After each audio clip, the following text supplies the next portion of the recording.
Everyone, welcome to our channel Educationify. আজকে তোমাদের জন্য নিয়ে এসেছি একটা অন্য রকমের টপিক।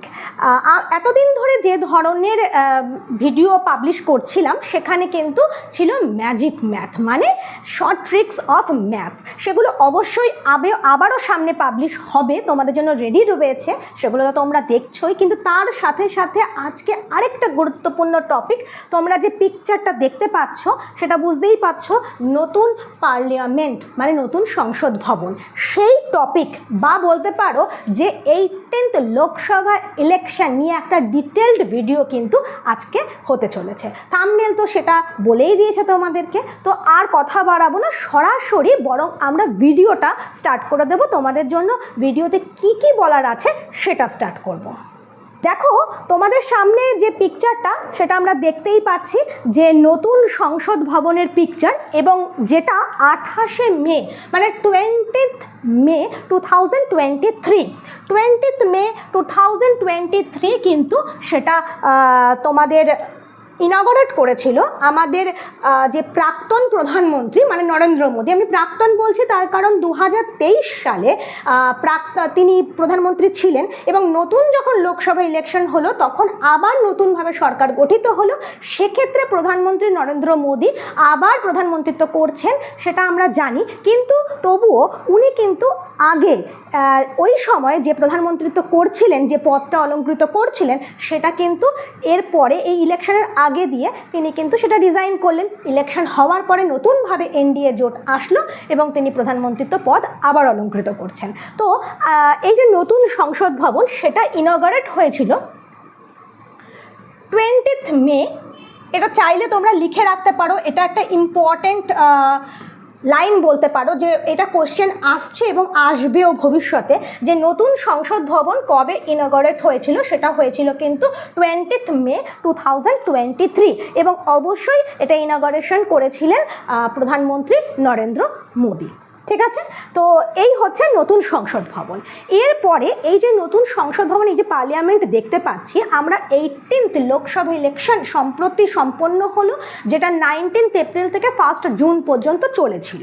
বিভিন্ন রাজ্যে ইলেকশন হয়েছে এবং সেখান থেকে কিন্তু ভোট পেয়ে বিজেপি, কংগ্রেস বা অন্যান্য দলেরা যে লড়াই করেছিল সেখান থেকে দেখা গেছে যে বিজেপি সংখ্যাগরিষ্ঠতা পায়নি এবং তাকে একটা কোয়ালিশন লিডারশিপ করতে হচ্ছে, এবং সেখান থেকেই কিন্তু নরেন্দ্র মোদী এনডিএ জোট শরিকদের নিয়ে কিন্তু তিনি সরকার চালাতে শুরু করেছেন। তো এই যে পার্লামেন্টটা দেখাচ্ছি তার একটাই কারণ, সেটা হচ্ছে যে পার্লামেন্টের, এইটা আমাদের পুরনো পার্লামেন্ট, ঠিক আছে। তো পার্লামেন্ট দেখানোর একটাই কারণ, কারণ আমাদের দেশ মানে ইন্ডিয়া এই পার্লামেন্টারি সিস্টেমটাকে কিন্তু ফলো করে, ঠিক আছে, যেটা বাইক্যামেরাল লেজিসলেচারও তোমরা তো বলতে পারো। এই বাইক্যামেরাল লেজিসলেচার বলতে আসলে কি বোঝায়, যে এখানে দুটো আলাদা আলাদা হাউস থাকবে, যার মাধ্যমে কিন্তু একটা সংসদ তৈরি হবে এবং তার কেউ প্রধান থাকবে, এবং এই দুটো সংসদকে নিয়ে যখন হচ্ছে যে মানে দুটো সভাকে নিয়ে যখন একটা সংসদ তৈরি হয় তখন সেটাকে বাইক্যামেরাল লেজিসলেচার বলা হয়ে থাকে। আমাদের দেশে কিন্তু বিভিন্ন রাজ্যে এই বাইক্যামেরাল লেজিসলেচার আছে, আবার কোনো কোনো জায়গায় কিন্তু সেটা নেই। যেমন আমাদের পশ্চিমবঙ্গে কিন্তু বিধানসভা আছে, সেখানে কিন্তু বিধান পরিষদ নেই, ঠিক আছে। তো সেক্ষেত্রে কিন্তু বাইক্যামেরাল লেজিসলেচার নয়। তো এবার এই যে পার্লামেন্টারি সিস্টেম, এই পার্লামেন্টারি সিস্টেম ইন্ডিয়া ফলো করে থাকে, যেটা ব্রিটেন ফলো করে। যেহেতু ব্রিটিশরা আমাদের দেশ রাজত্ব করে গেছে, মোটামুটি বলতে পারো আমরা কিন্তু তাদেরই রুলস রেগুলেশনটা ফলো করে আসছি। হ্যাঁ, তো ব্রিটেনেও কিন্তু এই পার্লামেন্টারি সিস্টেমটাই চলে থাকে, যেখানে ওদের এই পার্লামেন্টারি সিস্টেমে আমরা আগে পড়ে নিই, তাহলে আমাদের বুঝতে সুবিধা হবে। দেখো, the Parliament mainly consists of the President and the two houses of the Parliament, the Lok Sabha, House of the People, and the Rajya Sabha, Council of States. বুঝতেই পারছো, দুটো সভা এক্ষুনি বললাম, একটা লোকসভা একটা রাজ্যসভা, এই দুটোকে নিয়ে তৈরি হয়েছে আমাদের সংসদ। এবার এই পার্লামেন্টারি সিস্টেমের কিন্তু দুটো আলাদা আলাদা হেড থাকে, ঠিক আছে। একটা বলতে পারো, আমরা যদি লিখি যে পার্লামেন্টারি সিস্টেম, তাহলে কিন্তু আমরা দুটো হেড পাবো। ঠিক আছে, আমরা একটা হেড পাবো কিন্তু রিয়েল হেড, আরেকটা হেড পাবো কিন্তু নমিনাল হেড। মানে এখানে তুমি বলতে পারো একটা রিয়েল হেড মানে যে সব দিক থেকেই আমাদের বলতে পারো ক্যাপ্টেন বলতে পারো, আর আরেকটা বলতে পারো যে রাষ্ট্রের প্রধান বা সাংবিধানিক প্রধান বলতে পারো, কিন্তু তার সেক্রেটারি শুধুমাত্র একটা পোস্ট রয়েছে যেখানে সমস্ত বিশেষ বিশেষ বিলগুলো তার মাধ্যমে পাশ হয়ে থাকে। ঠিক আছে, তো রিয়েল হেড অবশ্যই হচ্ছে প্রধানমন্ত্রী মানে পিএম, আর নমিনাল হেডকে রাষ্ট্রপতি মানে প্রেসিডেন্ট অফ ইন্ডিয়া। ব্রিটেনেও কিন্তু সেই ধরনেরই সিস্টেম চলে। এখানে ন্যাচারালি কি হয়, নমিনাল হেড হয় প্রেসিডেন্ট হবে, না হলে কোনো কিং বা কুইন হবে, যেটা ব্রিটেনে আমরা দেখে থাকি। কুইন কিন্তু সিগনেটারি পোস্ট হোল্ড করছে এবং তিনি আসলে কিন্তু নমিনাল হেড, কিন্তু আসল ক্ষমতা ভোগ করছে কে? প্রধানমন্ত্রী। সে সমস্ত পাওয়ারের মূলে রয়েছে কিন্তু। হ্যাঁ, তো কোন মন্ত্রীকে অ্যাপয়েন্ট করতে হবে, কাকে কোন পোস্ট দিতে হবে, সবটাই কিন্তু প্রধানমন্ত্রী নিয়ন্ত্রণ করে থাকে, অবশ্যই প্রেসিডেন্টের মাধ্যমে। তো রিয়েল হেড হচ্ছে পিএম আর নমিনাল হেড হচ্ছে কিন্তু রাষ্ট্রপতি, প্রেসিডেন্ট অফ ইন্ডিয়া। বোঝা গেছে আশা করি। চলো নেক্সট পেজটা আমরা দেখে নিই। নেক্সট পেজে দেখতে পাবো the parliamentary system of government has a monarch or a president as its head. However, these positions are formal. The prime minister who stands out to be the head of the government acts as the real head. আমি যেটা এক্ষুনি বলেছি সেটাই লেখার আকারে তোমাদের সামনে চলে এসেছে। এই পার্লামেন্টারি সিস্টেমটা চলবার জন্য কিন্তু গুরুত্বপূর্ণ তিনটে ব্রাঞ্চ রয়েছে। কি কি তিনটে ব্রাঞ্চ রয়েছে? একটা হচ্ছে লেজিসলেটিভ, একটা হচ্ছে এক্সিকিউটিভ, একটা হচ্ছে জুডিশিয়ারি। এই তিনটে ব্রাঞ্চ কিন্তু সমানভাবে কাজ করে থাকে, একে অপরের সাথে নির্ভরশীল কিন্তু বলতে পারা যায়, কো রিলেটেড বলতে পারা যায়, এবং তার মাধ্যমে কিন্তু একটা দেশ পরিচালিত হচ্ছে। দেখো, যেটা লেজিসলেটিভ সেখানে কি বলছে, the legislative is the law making body of the government, it frames laws and policies that are required to run a country smoothly. এক্ষুনি যেটা বললাম, যেটা প্রথমেই দেখতে পাচ্ছ লেজিসলেটিভ, সেই লেজিসলেটিভ কী করে থাকে, লেজিসলেটিভ কিন্তু ল তৈরি করে। হ্যাঁ, যেটা ল তৈরি করছে মানে ল মেকিং বডি বলতে পারো, এবং এ ল তৈরি করছে, বিভিন্ন পলিসিস তৈরি করছে, সেটা কি করে থাকে, সেটা একটা দেশকে স্মুথভাবে চালানোর জন্য যেগুলো প্রয়োজন সেগুলো তৈরি করে। এবার কি করছে দেখো, এরপরে আসছে the executive. The executive body of the government implements the law. এই যে ইমপ্লিমেন্টস কে করছে, এক্সিকিউটিভ বডি। এই এক্সিকিউটিভ বডি যারা থাকছে তারা কিন্তু লসকে ইমপ্লিমেন্ট করছে, regulations framed by the legislative body. ঠিক আছে, এরপরে থার্ড যে ব্রাঞ্চটা রয়েছে, মেন ব্রাঞ্চ, সেটা হচ্ছে judiciary branch. The judiciary ensures justice to the citizens of India based on the framed laws of the country's constitution. কনস্টিটিউশনে যে লগুলো ইনক্লুডিং হচ্ছে, সেই লগুলো যাতে সিটিজেনদের মানে ভারতবর্ষের নাগরিকদের সুবিধা দিতে পারে, তাদেরকে তাদের জীবনযাত্রাকে যেন ভালো করতে পারে, সেই দিকটা কে দেখছে, সেই দিকটা দেখছে কিন্তু জুডিশিয়ারি সেটা এনশিওরস করছে। ঠিক আছে, তাহলে আমাদের দেখতেই পেলাম যে তিনটে ব্রাঞ্চ, একটা হচ্ছে লেজিসলেটিভ, একটা হচ্ছে এক্সিকিউটিভ বডি, আর একটা হচ্ছে জুডিশিয়ারি ব্রাঞ্চ। ঠিক আছে, এই তিনটে ব্রাঞ্চ অবশ্যই মাথায় রেখো। যে কোনো বড় পরীক্ষার ক্ষেত্রে কিন্তু শুধুমাত্র ওপর দিয়ে পড়াশোনা করলে হয় না, তার অনেকটা গভীরে গিয়ে পড়াশোনা করা প্রয়োজন। তাই আমি ঠিক করেছি যে আজকের ভিডিওটা শুধুমাত্র মন্ত্রিসভা নিয়ে করতে পারতাম, কিন্তু সেটা আমার উদ্দেশ্য নয়। মন্ত্রিসভা করার আগে তার সাথে সাথে কিন্তু আমাদের এই যে সংসদ বা পার্লামেন্টারি সিস্টেম, সেটা নিয়েও কিন্তু তোমাদেরকে জানানোটা আমার উদ্দেশ্য। তাই আজকের ভিডিওটা ভীষণভাবে গুরুত্বপূর্ণ। সবাইকে বলবো ভালো করে শোনো, বুঝতে অসুবিধা হলে ভিডিওটা পজ করে আবার একটু আগে থেকে দেখা শুরু করো, এবং বন্ধুদের সঙ্গেও শেয়ার করো, যাতে বন্ধুরাও এই উপকারটা পায়। ঠিক আছে, চলো এরপরে কি অপেক্ষা করছে দেখো। দেখতেই পাচ্ছ, আমরা দেখেছিলাম পার্লামেন্টারি সিস্টেমে দুটো ভাগ রয়েছে, মানে দুটো বিল্ডিং রয়েছে, বা বলতে পারো যে দুটো স্তম্ভ রয়েছে, একটা হচ্ছে লোকসভা, একটা হচ্ছে রাজ্যসভা। তো এই যে লোকসভাটা দেখতে পাচ্ছ, এই লোকসভাটা আসলে কি? লোকসভা, এই কোশ্চেনটা এত ইম্পর্টেন্ট না যে কোনো পরীক্ষার ক্ষেত্রে, হ্যাঁ, যে কোনো পরীক্ষার ক্ষেত্রে, সেটা ইউপিএসসি বলো, সেটা ডাব্লিউবিসিএস বলো, সেটা পিএসসি বলো, সেটা রেল বলো, যে কোনো বড় ব্রাঞ্চের পরীক্ষার ক্ষেত্রে কিন্তু এসএসসি সিজিএল যাই বলো না কেন, ভেরি ভেরি ইম্পর্টেন্ট। সেটা কি? এই যে লোকসভা, এই Lok Sabha consists of 545 members, of which 543 are the people's elected representatives, including two nominated members from the Anglo-Indian community by the President of India. কি বলছে দেখো, বলছে এই যে লোকসভা, এই লোকসভাতে অ্যাকচুয়ালি কিন্তু 545 মেম্বার্স রয়েছে, ঠিক আছে? তো 545 মেম্বার্সের মধ্যে কিন্তু 543 কিন্তু পিপলস ইলেক্ট করে থাকে, ঠিক আছে? মানে মানুষের মাধ্যমে ইলেক্টেড হয়, তার মানে যেটা আমাদের ইলেকশন হলো, যার মাধ্যমে আমরা ভোট দিলাম, কারো মুখ দেখে ভোট দিলাম, তাকে নির্বাচিত করলাম। তো এই যে আমরা অ্যাকচুয়ালি কাকে নির্বাচিত করছি বলো তো? মেম্বার অফ পার্লামেন্টকে নির্বাচিত করছি। আমরা বলছি হয়তো এই যে লোকসভা ইলেকশনটা যে চললো, সেখানে আমরা কি বলছি? কে প্রধানমন্ত্রী হবে, প্রধানমন্ত্রী কে হবে, আমরা প্রধানমন্ত্রীকে ভোট দিচ্ছি না। আমরা কিন্তু কোনো প্রধানমন্ত্রীকে ভোট দিচ্ছি না, কারণ আমাদের কনস্টিটিউশনে কিন্তু প্রধানমন্ত্রীর ইলেকশন কিভাবে হবে এটা বলা নেই। আমরা কিন্তু ভোট দিচ্ছি মেম্বার অফ পার্লামেন্টকে, যেটাকে আমরা সংক্ষেপে বলে থাকি এমপি, যেটাকে আমরা সংক্ষেপে বলে থাকি এমপি, ঠিক আছে? মেম্বার অফ পার্লামেন্টকে ভোট দিচ্ছি। এরপরে যে সংখ্যাগরিষ্ঠতা পাবে, যে মেজরিটি পাবে যে দল, সেই দল নির্বাচিত করবে কোনো একজন ব্যক্তিকে, কে প্রধানমন্ত্রী হবে, কে রিপ্রেজেন্টেটিভ হয়ে সবার সামনে এসে দাঁড়াবে, সেটা নির্বাচিত হবে। তো সেভাবেই প্রধানমন্ত্রী হচ্ছেন নরেন্দ্র দামোদর দাস মোদী, ঠিক আছে?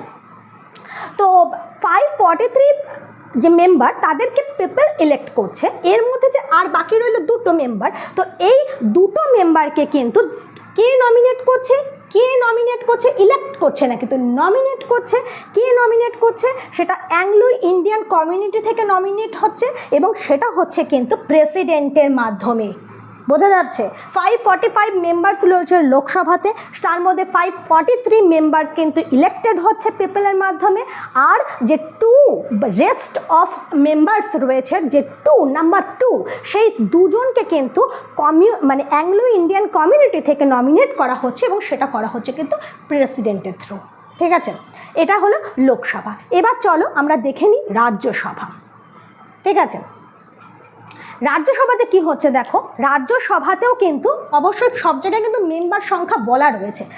আমরা ওখানে দেখলাম 545, হ্যাঁ? তো রাজ্যসভাতে কি হচ্ছে, রাজ্যসভাতে কিন্তু 245 মেম্বার্স রয়েছে। রাজ্যসভাতে কিন্তু 245 মেম্বার্স রয়েছে, যার মধ্যে এখানেও বিষয় রয়েছে, যার মধ্যে 233 মেম্বার্সকে কিন্তু রিপ্রেজেন্ট করছে কি, the different states and the union territories, ঠিক আছে? মানে বিভিন্ন স্টেটের থেকে, ইউনিয়ন টেরিটরি থেকে রাজ্যসভার সাংসদ হিসেবে নির্বাচিত হচ্ছে 233 জন মেম্বার। আর যে 12 জন রয়ে গেল, হ্যাঁ, 12 জন member, rest of member of Rajya Sabha, যে 12 জন রয়ে গেল, তাদেরকে কে নমিনেট করবে?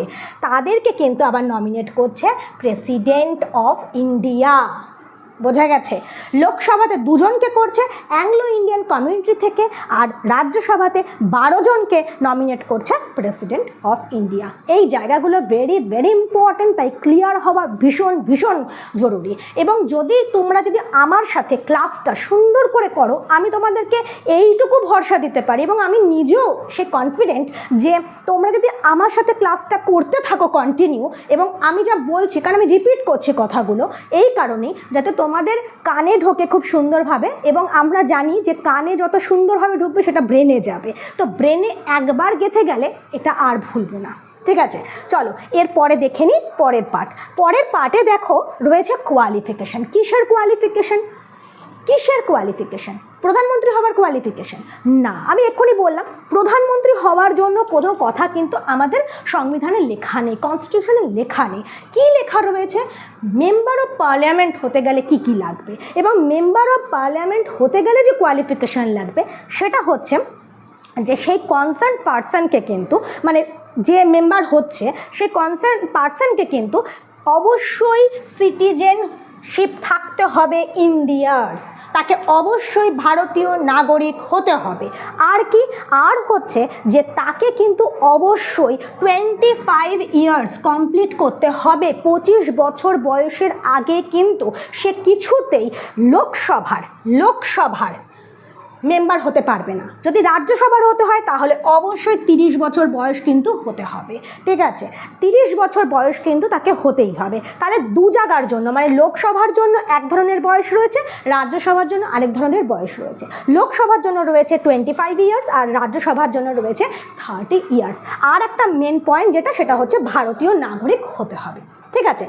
আর যেটা বলবো যে তোমার মানে প্রধানমন্ত্রী হবে আর কি, যাকে দল নির্বাচিত করবে, মানে মুখ হিসাবে দাঁড় করাতে চাইছে, যার মুখটা দেখিয়ে তারা ভোট চাইছে, সে যে প্রধানমন্ত্রী হচ্ছে, সেই প্রধানমন্ত্রী হতে গেলে কিন্তু আরেকটা পয়েন্ট লাগবে। আরেকটা পয়েন্ট কি বলতো?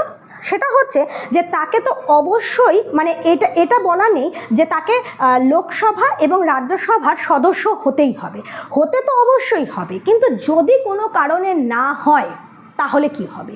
যদি কোনো কারণে না হয় তাহলে যেটা হবে সেটা হচ্ছে যে উইদিন 6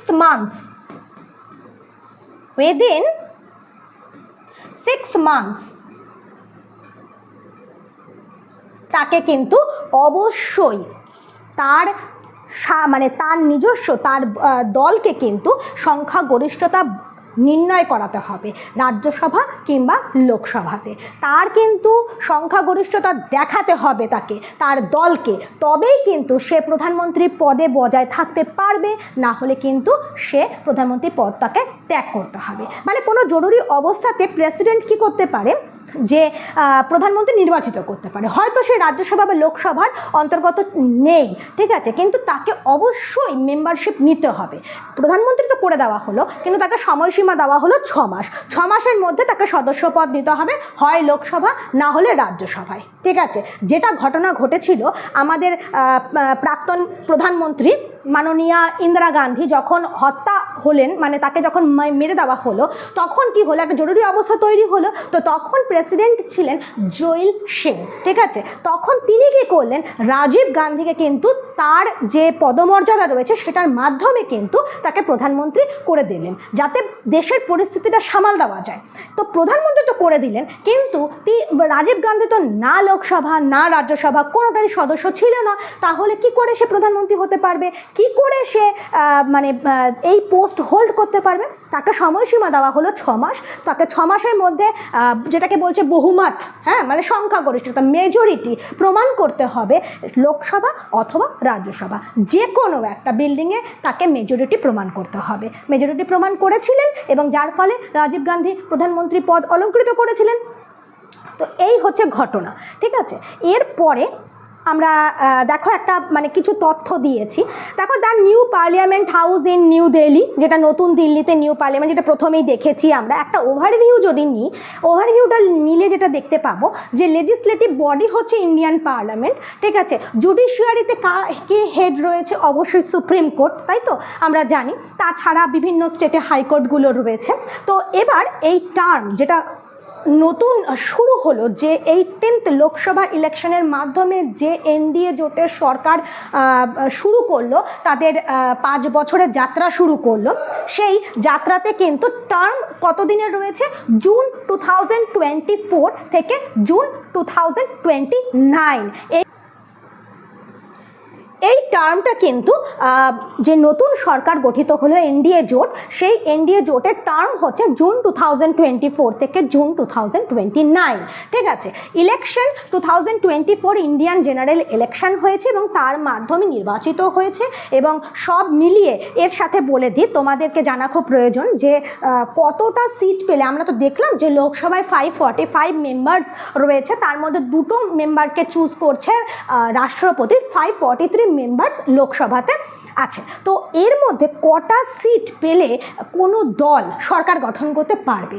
সেটা হচ্ছে 273, এই যে ইলেকশন হলো না, সেই ইলেকশানে সব কটা দলই কিন্তু, যেটা আমরা দেখতে পেয়েছি মোটামুটি যে দলগুলোর মধ্যে লড়াইটা চলছিল, দুটো জোট, হ্যাঁ, একটা হচ্ছে এনডিএ জোট বা বলতে পারো মানে শুধু বিজেপিও বলতে পারো, কারণ বিজেপি তার অ্যালায়েন্স তৈরি করেছিল, যদি কোনো কারণে সে সংখ্যাগরিষ্ঠতা না পায় তাহলে সে তার যে পার্শ্ববর্তী যে দলগুলো রয়েছে যাদের সঙ্গে সে জোট করেছে সেটাকে তার কাজে লাগাবে। আর একটা জোট ছিল ইন্ডি অ্যালায়েন্স, ঠিক আছে, বা ইন্ডি জোট যেটাকে বলছে, ঠিক আছে। অনেক সময় আমরা ইন্ডিয়া বলছি, তো আমার মনে হয় ইন্ডিয়া নামটা তো দেশকে রিপ্রেজেন্ট করছে, তো আমরা না জেনেই ইন্ডিয়া বলছি, লাস্টের এটা কিন্তু অ্যালায়েন্স, তাই আমরা ওটা ইন্ডি জোট যদি বলি তাহলে সেখানে কিন্তু আর ইন্ডিয়া বলার প্রয়োজনই নেই। তো যাই হোক, তো 273, এই 273 সিট কিন্তু অবশ্যই সংখ্যাগরিষ্ঠতা, ক্লিন মেজরিটি। এই ক্লিন মেজরিটি 273 যে কোনো দলকে কিন্তু পেতেই হবে এবং পেলে পরেই কিন্তু সে সরকার তৈরি করতে পারবে, ঠিক আছে। এবার 273 আমরা কি দেখলাম, যখন নির্বাচনের রেজাল্ট বেরোলো তখন কি দেখলাম যে বিজেপি রয়েছে, যে সে কিন্তু সবচেয়ে মেজর ভোট পেয়েছে, তবুও সে কিন্তু সংখ্যাগরিষ্ঠতা পায়নি, 273 সে কিন্তু অর্জন করতে পারেনি। তার ফলে কি দাঁড়ালো, সে তখন তার যে মানে সংঘবদ্ধ যে দলগুলো আছে তাদের সাথে জোট বেঁধেই ছিল, তাদের কাছ থেকে ভোট কালেক্ট করলো এবং এখন তার কাছে 292 ভোটস রয়েছে বা সিটস রয়েছে বলতে পারো, সেই দলগুলোর মাধ্যমে সে কালেক্ট করেছে। কারণ 273 বললেই 273-তে থেকে থাকা তো ঠিক উচিত নয়, কারণ টাই আমরা বাংলাতে এটা বলে থাকি, হ্যাঁ, টাইভাবে চললে কি হবে, এর মধ্যে যদি কোনো একটা মেম্বার যদি পরবর্তীকালে সরে যেতে চায় তাহলেই কিন্তু হয়ে যাবে, মেজরিটিটা কিন্তু থাকবে না, ভেঙে যাবে এবং সেক্ষেত্রে কিন্তু সরকারও ভেঙে যাবে। কারণ যদি প্রধানমন্ত্রী না থাকে তাহলে প্রধানমন্ত্রীর যে দপ্তর বা তার আন্ডারে যে মন্ত্রী পরিষদ রয়েছে সেটারই কি মানে রয়েছে, তাই না? তাই এখন সেই জোটদের নিয়ে, যেটা এনডিএ জোট বলছি আমরা, সেখানে কিন্তু 292 সিটস তারা অধিকার করেছে এবং সরকার গঠনের জন্য তারা প্রস্তুত ছিল এবং সরকার গঠন করেছে, আমরা দেখতে পেয়েছি। তো 273 এই সিটস কিন্তু যে কোনো দলকে মেজরিটি দেখাতেই হবে, ঠিক আছে। এবার কি হচ্ছে দেখো, গভর্নমেন্ট যেটা 5th national Democratic alliance government, কারণ আমরা যেটা এনডিএ বলছি না, তার ফুল ফর্ম হচ্ছে ন্যাশনাল ডেমোক্রেটিক অ্যালায়েন্স গভর্নমেন্ট। এটা কিন্তু ভেরি ইম্পর্টেন্ট, তোমরা চাইলে এর ফুল ফর্মটা লিখে রাখতে পারো, NDA, national Democratic alliance government, তো সরকার, ন্যাশনাল ডেমোক্রেটিক অ্যালায়েন্স, ঠিক আছে, বোঝা গেছে। এরপরে অপোজিশনে কি রয়েছে, Indian national developmental inclusive alliance. এক্ষুনি যেটা আমি বলছিলাম যে ইন্ডিয়া দেশকে রিপ্রেজেন্ট করছে, এটা আমার ঠিক পছন্দ নয়, এটা আমার ব্যক্তিগত অভিমত, তোমাদের তাও নাও হতে পারে। তো অ্যালায়েন্সটা রয়েছে, তো আলটিমেট আমরা যদি শুধুমাত্র ইন্ডি অ্যালায়েন্স বলি বা ইন্ডি জোট বলি সেটা অনেক বেটার আমার মনে হয়। তো ইন্ডিয়া পুরোটা কেন বলছে, Indian national developmental inclusive alliance, ঠিক আছে, এটা কিন্তু অপোজিশনে ছিল। আচ্ছা, বর্তমানে যে প্রেসিডেন্ট রয়েছে তার নাম কি, দ্রৌপদী মুর্মু, ভাইস প্রেসিডেন্ট জগদীপ ধনখড়, ঠিক আছে। যেটা বলি, আচ্ছা তার সঙ্গে একটা কথা বলে রাখি যে এই সরকার আসার আগে যখন প্রধানমন্ত্রী ছিলেন নরেন্দ্র মোদী, তখন তার সময় কিন্তু লোকসভার স্পিকার ছিলেন কিন্তু ওম বিড়লা, হ্যাঁ, কিন্তু বর্তমানে আবার নতুন সরকার এসছে, নতুন যে স্পিকারের পদ অলংকৃত করবার জন্য কিন্তু একটা সাসপেন্স তৈরি হয়েছে, আমরা খবরে সেটা জানতেও পারছি। তবে যার নাম বেশি করে উঠে আসছে নতুন লোকসভার স্পিকার হিসাবে, তিনি হচ্ছেন অন্ধ্রপ্রদেশের বিজেপি প্রেসিডেন্ট বলতে পারো, তিনি হচ্ছেন দুর্গাবতী পুরন্দেশ্বরী। আমি নামটা লিখে দিচ্ছি, আশা করি ভবিষ্যতে তিনিই হতে চলেছেন লোকসভার স্পিকার এবং তার মানে তার নামটা বলার সাথে সাথে কিন্তু যারা অপোজিশনে রয়েছে তারাও কিন্তু তাকে সমর্থন করবে, এটাই জানিয়েছেন। নামটা চাইলে তোমরা লিখে রাখতে পারো, দুর্গাবতী,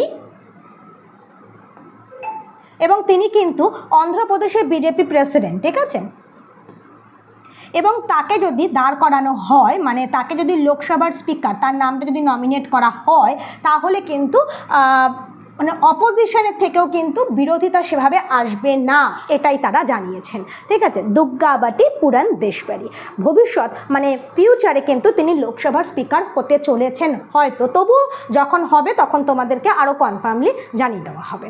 ঠিক আছে, এরপরে দেখো যেটা বলছি সেটা হচ্ছে যে এখন যেটা দেখছি আমরা যে এই যে আর্টিকেল, দুটো আর্টিকেল আমরা দেখতে পাচ্ছি, একটা হচ্ছে আর্টিকেল 74 আর একটা হচ্ছে আর্টিকেল 75। এই দুটো আর্টিকেল কিন্তু কনস্টিটিউশনে ভীষণ ইম্পর্টেন্ট এবং এখানে কিন্তু পিএম বলো এবং কাউন্সিল অফ মিনিস্টার্স বলো তাদের সম্পর্কে কিন্তু বলা রয়েছে এবং বলতে পারো সেখান থেকে কিন্তু আমরা পিএম আর প্রেসিডেন্টের মধ্যে একটা রিলেশনশিপও কিন্তু জানতে পারছি। কীরকম দেখো, এই দুটো আর্টিকেলে আর্টিকেল 74 এবং আর্টিকেল 75 এখানে ডিল করছে কি দেখো, where Article 74 mentions that the council will be headed by the Prime Minister of India and will aid and advise the President। তাহলে আমরা কি বলতে পারছি যে আর্টিকেল 74, হ্যাঁ, আর্টিকেল 74 এইটা কিন্তু অবশ্যই যেটা করছে যে এই যে আমরা মানে মন্ত্রী পরিষদ তৈরি হচ্ছে, প্রাইম মিনিস্টার তো অবশ্যই এবং তার আন্ডারে যে ক্যাবিনেট মিনিস্টারগুলো থাকছে বা মন্ত্রী পরিষদ থাকছে তারা কিন্তু কি হচ্ছে যে এই যে একটা মন্ত্রী পরিষদ সেটা কিন্তু প্রেসিডেন্টের মাধ্যমে তৈরি করা হচ্ছে এবং তার সাথে আরেকটা জিনিস রয়েছে যার প্রধানে তো অবশ্যই প্রাইম মিনিস্টার থাকছে। আরেকটা জিনিস হচ্ছে যে আর্টিকেল 74-এ কিন্তু এটাই বলা রয়েছে যে একটা মন্ত্রী পরিষদ থাকবে যার প্রধান থাকবে প্রাইম মিনিস্টার এবং মন্ত্রী পরিষদ বলো এবং প্রাইম মিনিস্টার যেটাই বলো না কেন তারা কিন্তু শুধুমাত্র যে মানে প্রেসিডেন্ট দ্বারা তারা শপথ গ্রহণ করবে বা তারা মানে গঠিত হবে তা নয়, তারা কিন্তু অবশ্যই and will aid and advise the প্রেসিডেন্টকে কিন্তু তারা কিন্তু বিভিন্ন রকমভাবে সাহায্য করবে। ঠিক আছে, এরপরে আর্টিকেল 75, এই 75টা অনেক বেশি ইম্পর্টেন্ট কারণ এখানে অনেক কিছু বলা রয়েছে। যেমন দেখো, দে আর অ্যাপয়েন্টেড, দে আর বলতে অবশ্যই মন্ত্রী পরিষদ, সেটা কিন্তু by the president on the advice of prime minister, prime মিনিস্টারের মাধ্যমেই কিন্তু সেটা গঠিত হচ্ছে, মানে করছে প্রেসিডেন্ট গঠিত কিন্তু কার নির্দেশে হচ্ছে, প্রাইম মিনিস্টারের নির্দেশে। যে আমরা কি মানে অনেকগুলো মন্ত্রী বানাতে পারি না, অবশ্যই লোকসভাতে যে কজন রয়েছে মেম্বার তার 15% কিন্তু আমরা মন্ত্রী তৈরি করতে পারবে প্রধানমন্ত্রী, তার বেশি কিন্তু নয়। আগে কি হতো, এটা নির্দিষ্ট করা ছিল না যে কতজন মন্ত্রী হবে, যার জন্য শুধুমাত্র সিট বাড়ানোর জন্য বা সংখ্যাগরিষ্ঠতা পাওয়ার জন্য কিন্তু মন্ত্রীর সংখ্যা অনেক বেড়ে যেত, কিন্তু সেটা নির্ধারিত হয়েছে এবং অবশ্যই কিন্তু যে the number can not exceed 15%, অবশ্যই 15%-এর বেশি কিন্তু মন্ত্রিত্ব পাবে না, মন্ত্রী করা যাবে না। ঠিক আছে, নেক্সট যেটা রয়েছে দেখো আরও কিছু রয়েছে 75 আর্টিকেলে। 91st অ্যামেন্ডমেন্ট যেটা 91তম সংবিধান সংশোধন, সেখানে কি হয়েছে, provided for the disqualification of the minister when he stands disqualified as a member of parliament. ঠিক আছে, যদি মেম্বার অফ পার্লামেন্ট থেকে ডিসকোয়ালিফাই হয়ে যায় তাহলে তার মন্ত্রিত্ব যদি না থাকে তাহলে সেখানে তার মন্ত্রী পরিষদটাই থাকবে না, পুরোটাই ভেঙে যাবে। ঠিক আছে, a minister ceases to exist as one if he is not a member of either house of parliament for 6 consecutive months. তোমাদের যেটা বলেছি যে যদি রাজ্যসভা বা লোকসভার সে মেম্বার না হয় সে 6 মাসের মধ্যে তাকে কিন্তু সংখ্যাগরিষ্ঠতা প্রমাণ করতে হবে, তবেই কিন্তু সে মন্ত্রী মানে প্রধানমন্ত্রী পদটা চালিয়ে যেতে পারবে। Parliament decides the salary and allowances of the council of ministers. Salary এবং অ্যালাউন্সটা কিন্তু পার্লামেন্ট ডিসাইড করে থাকে। এগুলো কিন্তু সবটাই রয়েছে 75 যে আর্টিকেল, সেখানে কিন্তু এই পুরো জিনিসটা মেনশন করা আছে। আর 74 আর্টিকেলে কিন্তু বলা রয়েছে যে একটা মন্ত্রী পরিষদ থাকবে, তার হেড হবে প্রাইম মিনিস্টার এবং তারা কিন্তু অবশ্যই প্রেসিডেন্টকে সব দিক থেকে সাহায্য করবে। ঠিক আছে, দেখতেই পাচ্ছ যে 18th লোকসভা ইলেকশন হয়ে গেল এবং সেটা যিনি প্রধানমন্ত্রী আবার নির্বাচিত হলেন তিনি হচ্ছেন শ্রী নরেন্দ্র মোদী। এই প্রাইম মিনিস্টার হওয়ার পর তিনি যা যা পোস্ট তিনি নিজের দায়িত্বে রেখেছেন সেটা হচ্ছে ministry of personnel public grievance and pensions, department of atomic energy, department of space, all important policy issues and all other portfolios not allocated to any minister. মানে কোনো মন্ত্রীকে যদি কোনো পোস্ট বা পোর্টফোলিও না দেওয়া যায় সেটাও কিন্তু প্রধানমন্ত্রীর দপ্তরেই থাকবে। ঠিক আছে, এছাড়া যে ক্যাবিনেট মিনিস্টারগুলো তোমরা নামগুলো দেখতে পাচ্ছ, প্রথমেই মোটামুটি বেশিরভাগ মিনিস্টার কিন্তু চেঞ্জ হয়নি। আগে বিশেষত যারা আমাদের সুরক্ষা দপ্তরে রয়েছে, মানে বলতে পারো সুরক্ষা দিচ্ছে, যেমন defence minister, home affairs minister, হ্যাঁ হচ্ছে, তারা কিন্তু চেঞ্জ হননি। যেমন ফিনান্স মিনিস্টার, এরা কিন্তু যারা আগের মন্ত্রিপরিষদে ছিলেন তারাই কিন্তু এবারেরও মন্ত্রিপরিষদে রয়েছে। যেমন দেখতেই পাচ্ছ শ্রী রাজনাথ সিং, শ্রী অমিত শাহ।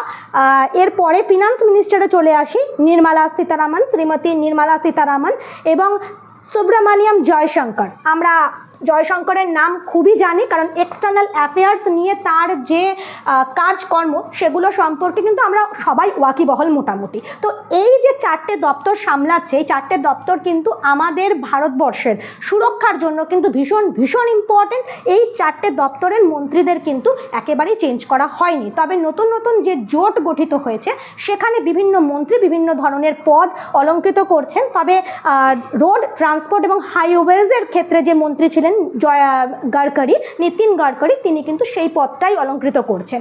এছাড়া তোমরা যে নামগুলো দেখতে পাচ্ছ, মোটামুটি ক্যাবিনেট মিনিস্টারে কিন্তু 30 জন মিনিস্টার রয়েছে এবং আমাদের প্রধানমন্ত্রীকে নিয়ে টোটাল 31 মিনিস্টার্স। তোমরা নামগুলো তোমাদের সামনে রয়েছে, চাইলে তোমরা ভিডিও পজ করে সেই নামগুলো তোমরা টুকে নিতে পারো। তাদের যে পোস্ট তারা হোল্ড করছে সেগুলোও কিন্তু তোমরা টুকে নিতে পারো। দেখতেই পাচ্ছ যে minister of women and child ডেভেলপমেন্টে যে স্মৃতি ইরানি পোস্টটা হোল্ড করছিল সেই পোস্টটা চেঞ্জ হয়েছে এবং সেখানে এসেছেন শ্রীমতী অন্নপূর্ণা দেবী। এটাও কিন্তু ইম্পর্টেন্ট, তোমরা টুকে নিতে পারো, ঠিক আছে। এরপরে দেখিয়ে নিই ক্যাবিনেট মিনিস্টারের পর যে পোস্টটা রয়েছে সেটা হচ্ছে গিয়ে, দেখতেই পাচ্ছ 30 জনের নাম রয়েছে আর একজন হচ্ছে প্রধানমন্ত্রী। তো টোটাল 31 মিনিস্টার্স। এই ক্যাবিনেট মিনিস্টার্সদের সাথে আরও যারা আছেন তারা হচ্ছে মিনিস্টার্স অফ স্টেট, মানে এরা সরাসরি কিন্তু ক্যাবিনেট মিনিস্টারের আন্ডারে রয়েছে, ঠিক আছে। তো এখানে টোটাল 36 মিনিস্টার্সের নাম আছে। আমি যদি এখন সবার নাম ধরে ধরে বলতে যাই তাহলে ভিডিওটা আরও লেন্দি হয়ে যাবে, তাই তোমাদের জন্য কিন্তু অবশ্যই ভিডিওটাতে আমি নামগুলো দেখিয়ে দিচ্ছি। চাইলে তোমরা ভিডিওটা পজ করে তাদের নাম এবং তাদের পোস্টগুলো তোমরা লিখে নিতে পারো। দেখতেই পাচ্ছ সেই মিনিস্টারদের নাম, টোটাল 36 মিনিস্টার্স রয়েছে। তোমরা যদি চাও তাহলে PDF আকারেও কিন্তু তাদের নাম পেয়ে যেতে পারবে, আমাকে কমেন্ট করে অবশ্যই সেটা জানাবে। দেখো 36 মিনিস্টার্স আছে এবং যদি আমরা এই মিনিস্টার অফ স্টেটসকে বাদ দিই তাহলে আর পড়ে থাকছে একটা ইন্ডিপেন্ডেন্ট চার্জ, যেটা মিনিস্টার্স অফ স্টেটস, কিন্তু সেটা ইন্ডিপেন্ডেন্ট চার্জ, কারো অধীনস্থ নয়। কিন্তু সেখানে 6 জনের নাম রয়েছে। সেখানে দেখতেই পাচ্ছ যে মিনিস্টার অফ স্ট্যাটিস্টিক্স আছে, মিনিস্টার অফ সায়েন্স রয়েছে এবং তারা শুধুমাত্র মিনিস্টার অফ সায়েন্স নয়, technology, ministry of arts sciences, মানে অনেকগুলো পোস্ট তারা হোল্ড করছেন। 3 জন, 4 জন এবং 6 জনের নাম রয়েছে, টোটাল 5 জনের নাম রয়েছে। 5 জন কিন্তু ministry of states but independent চার্জে রয়েছে। এই হচ্ছে টোটাল মন্ত্রী পরিষদ যা গঠিত হয়েছে। এই মন্ত্রী পরিষদ আমাদের এই 18th লোকসভা নির্বাচনের মাধ্যমে নির্বাচিত হয়েছে এবং প্রধানমন্ত্রী এই সমস্ত মন্ত্রীদের কিন্তু পোর্টফোলিও দিয়েছে, তাদের কাজের ভাগ করে দিয়েছে এবং কে কোন পোর্টফোলিও হোল্ড করবে সেটা কিন্তু প্রেসিডেন্টের মাধ্যমেই সিদ্ধান্ত নেওয়া হয়েছে। এবং তোমরা জানো যে শপথ গ্রহণ অনুষ্ঠান আমরা সবাই দেখেছি, সেই শপথ গ্রহণ অনুষ্ঠানটা কে করিয়েছেন? প্রেসিডেন্ট। মাথায় রাখবে, প্রধানমন্ত্রী এবং কাউন্সিল অফ মিনিস্টারদের যে শপথ গ্রহণ সেটা করিয়ে থাকেন প্রেসিডেন্ট। এবং বলেই রাখি, লাস্ট ইনফরমেশন দিয়ে রাখি, যে শপথ গ্রহণ বিষয়টা মানে প্রধানমন্ত্রীর শপথ গ্রহণ বিষয়টা রয়েছে আমাদের সংবিধানের 3rd শিডিউলে, এটা মাথায় রেখো। আজকের ভিডিও একটু লেন্দি হলো কিন্তু অনেক ইনফরমেশনে ভর্তি রয়েছে এই ভিডিও, তাই ইনফরমেটিভ ভিডিও একটু তো বড় হবেই। আশা করি তোমাদের ভালো লেগেছে। যদি ভালো লেগে থাকে তাহলে চ্যানেলের সাথে থাকবে, লাইক, কমেন্ট এবং বন্ধুদের মধ্যে শেয়ার করবে। আর সবচেয়ে বড় কথা, চ্যানেলটাকে সাবস্ক্রাইব করবে। সাবস্ক্রাইব করলে শুধু সাবস্ক্রাইব করলে হবে না, নোটিফিকেশন বেলটা অন করতে হবে, তাহলে আমাদের যে ভিডিওগুলো পাবলিশ হচ্ছে সেই ভিডিওগুলো তোমরা প্রথমেই তোমাদের কাছে নোটিফিকেশন পেয়ে যাবে। আজকের মতো তাহলে ভিডিও এখানেই শেষ করছি। খুব তাড়াতাড়ি দেখা হচ্ছে আমাদের, ততদিন তোমরা খুব ভালো থেকো এবং সুন্দর করে ভিডিওগুলো দেখে নিজেদের প্রিপারেশনকে আরও জোরদার করো। Thank you.